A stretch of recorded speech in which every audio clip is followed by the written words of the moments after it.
नमस्कार दोस्तों, स्वागत करता हूं मैं आप सबका एक बार फिर से टेक्निकल क्लास में। दोस्तों आज की वीडियो में मैंने आपके कमेंट पर ही वीडियो बनाया है, जिसमें से आप लोगों ने मुझसे पूछा था कि डोगरा रेजिमेंट के ऊपर वीडियो बनाने के लिए। जी हाँ दोस्तों, 162 साल पुरानी ये जो डोगरा रेजिमेंट है, इसका एक अपना इतिहास, अपना गौरव रहा है। और 1965 की जो लड़ाई हुई थी भारत और पाकिस्तान के बीच, उसमें इस रेजिमेंट ने एक अपना अहम योगदान दिया था। साथ ही दोस्तों इसमें बहुत सारी चीज़ें आपको जानने को मिलेंगी और मेरा प्रयास है कि डोगरा रेजिमेंट के एक एक एस्पेक्ट को यहाँ पर मैंने इस रिपोर्ट में कवर किया है, जिसको आपको देखना बेहद ज़रूरी है। साथ ही दोस्तों इससे एक चीज़ और हमारे सामने आती है कि किस तरीके से हमारे जवान हमारे देश की सरहदों की रक्षा करते हैं। तो चलिए इस रिपोर्ट में जान लेते हैं। भारतीय सेना की ये पहचान अनोखी है जो दूसरी किसी सेना में नहीं देखी जाती। आज आप उस डोगरा रेजिमेंट के बारे में जानेंगे जिसका हौसला हिमालय से ऊंचा है, जिसके इरादे चट्टानों से भी मजबूत है और वर्दी जिनकी शान ही नहीं बल्कि पहचान भी है, जिसकी हर गोली पर दुश्मन का नाम लिखा है, जिसका ध्वज विशेष है, जिसके पास ज्वाला माता की शक्ति है और जिसका इतिहास वीरता से भरा है। ये कहानी 162 साल पुरानी रेजिमेंट डोगरा की है। इस रेजिमेंट का युद्ध घोष है ज्वाला माता की जय। इनकी वर्दी खास है। आज हम आपकी मुलाकात भारतीय सेना के हिमालय पुत्र से कराने जा रहे हैं। भारत के उत्तर में बसे लोगों ने सदियों तक हर विदेशी हमले को झेला है, उसका सामना किया है और हमेशा अजय रहे। पहाड़ों के कठिन जीवन ने यहाँ के लोगों को हर मुसीबत को हंसते हंसते झेलना और भगवान पर अटूट भरोसा रखना सिखाया। शारीरिक मानसिक रूप से मजबूत लेकिन विनर और शिष्ट डोगरा जवानों को ईस्ट इंडिया कंपनी के commander in chief sir Frederick ने आगरा लेवी के नाम से 1858 में भारतीय सेना में भर्ती करना शुरू कर दिया। बाद में आगरा लेवी का नाम 38 डोगरा किया गया। 1887 में 37 डोगरा और 1900 में 41 डोगरा का गठन किया गया। इन तीनों रेजिमेंट से डोगरा रेजिमेंट की नींव पड़ी। डोगरा रेजिमेंट के इतिहास की झलक यहाँ फैजाबाद में डोगरा रेजिमेंट सेंटर में हर जगह मिलती है। यहाँ परेड ग्राउंड के पीछे उन 3 राज्यों का नाम लिखा है जहां से इस रेजिमेंट के जवान भर्ती होते हैं। जम्मू और हिमाचल की पहाड़ी इलाकों के अलावा उत्तरी पंजाब के पहाड़ी इलाकों के डोगरा जवानों को इस रेजिमेंट में जगह मिलती है। ये जवान मुख्य रूप से सतलुज और झेलम के बीच की हिमालय की पहाड़ी इलाकों से आते हैं। इनका युद्ध घोष है ज्वाला माता की जय, जिससे भी इनकी संस्कृति की झलक मिलती है। सभी डोगरा हिमाचल प्रदेश के कांगड़ा जिले के ज्वालामुखी मंदिर में अटूट श्रद्धा रखते हैं, जिसे आदि शक्ति माना जाता है। इन्हें जेंटलैंड वॉरियर्स भी कहा जाता है। डोगरा रेजिमेंट के ध्वज पर अंग्रेजी राज के दौरान ब्रिटिश हुकूमत का ताज होता था।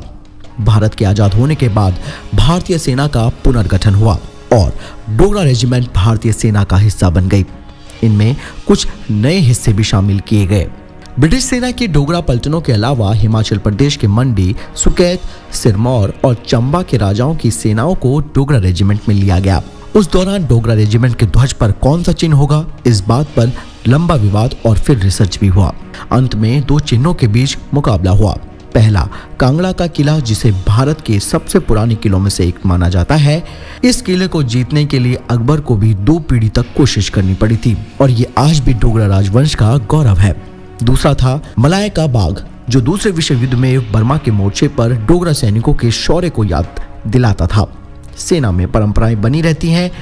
रेजिमेंट में शामिल हिमाचल के राजघरानों की फौज के झंडे आज भी डोगरा रेजिमेंट के हिस्से हैं। लेकिन डोगरा रेजिमेंट का सैनिक बनने के लिए एक डोगरा नौजवान को बहुत कड़ी मेहनत करनी पड़ती है। भारतीय सीमा के सबसे दुर्गम इलाकों में से एक किन्नौर और लाहौल स्पीति जिलों में यहाँ चीन हर समय नजर गड़ाए रखता है। यहाँ डोगरा रेजिमेंट की एक स्काउट बटालियन यानी कि डोगरा स्काउट तैनात है। यहाँ जवानों का मुकाबला होता है 0 से 30 डिग्री तक नीचे के तापमान से, जहाँ त्वचा को झुलसाने वाली सीधी धूप और तेज हवाओं से इनका सामना होता है। लेकिन सुबह सुबह सीमा पर गश्त जरूरी होती है ताकि दुश्मन की कोई हरकत नजर से बच न जाए। इस तापमान पर सुबह चल पाना आसान नहीं है, इसीलिए यहाँ आने से पहले जवानों को वार्म अप एक्सरसाइज करनी होती है। यहाँ 12,000 से ज्यादा ऊंचाई पर सुबह का तापमान 0 से 15 डिग्री तक नीचे रहता है। एक्सरसाइज इन्हें फिट रखती है और शरीर को गर्म रखती है।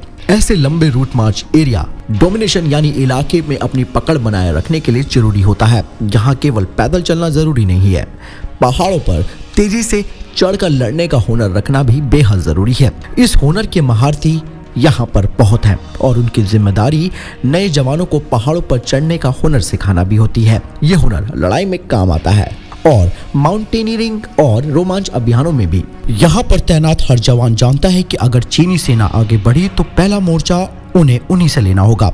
तैयारी पक्की है और जोश पूरा। अगर दुश्मन आगे बढ़ा तो उसे आग की लकीर पार करनी होगी। यहाँ आजमाइश होती है उस ट्रेनिंग की जो इन्हें अपने सेंटर में की थी और डोगरा अपनी हर परीक्षा में खरा उतरे।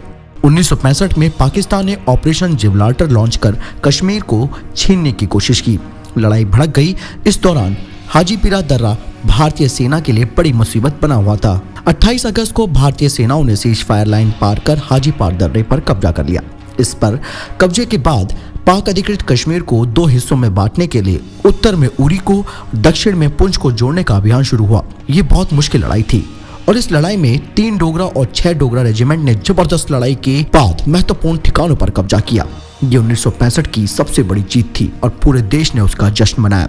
युद्ध के बाद विदेशी दबाव के कारण ये महत्वपूर्ण ठिकाना पाकिस्तान को वापस करना पड़ा था। हिमाचल प्रदेश को देवभूमि कहा जाता है और जम्मू को उत्तर का काशी। स्वाभाविक रूप से यहाँ से आने वाले डोगरा जवानों में अपने धर्म पर बहुत गहरी आस्था है। यहाँ उन्हें अपने कर्तव्य के रास्ते पर डटे रहने की प्रेरणा मिलती है। तो दोस्तों आपने अब जान लिया कि किस तरीके से डोगरा रेजिमेंट ने हमारे देश की सेवा और रक्षा में अहम भूमिका निभाई और निभा रही है। साथ ही दोस्तों सबसे इम्पोर्टेंट बात यह है कि डोगरा रेजिमेंट के जो जवान बनकर आते हैं वो काफ़ी फौलादी होते हैं और इनके अंदर बहुत तगड़ा जज्बा रहता है और किसी भी तरीके की परिस्थिति में अपने आप को ढालने की क्षमता रखते हैं। तो दोस्तों इस वीडियो के लिए इतना ही। वीडियो के संबंध में अगर आपका कोई कमेंट है आप जरूर मुझे कमेंट बॉक्स में लिखकर पूछ सकते हैं। साथ ही इस वीडियो को लाइक और शेयर करना ना भूलिएगा और इस चैनल को सब्सक्राइब करना ना भूलिएगा। नमस्कार, जय हिंद, जय भारत। टेक्निकलिस्ट को सब्सक्राइब करें और बेल आइकन दबाएं और हमारे वीडियोस की लेटेस्ट जानकारी पाएं।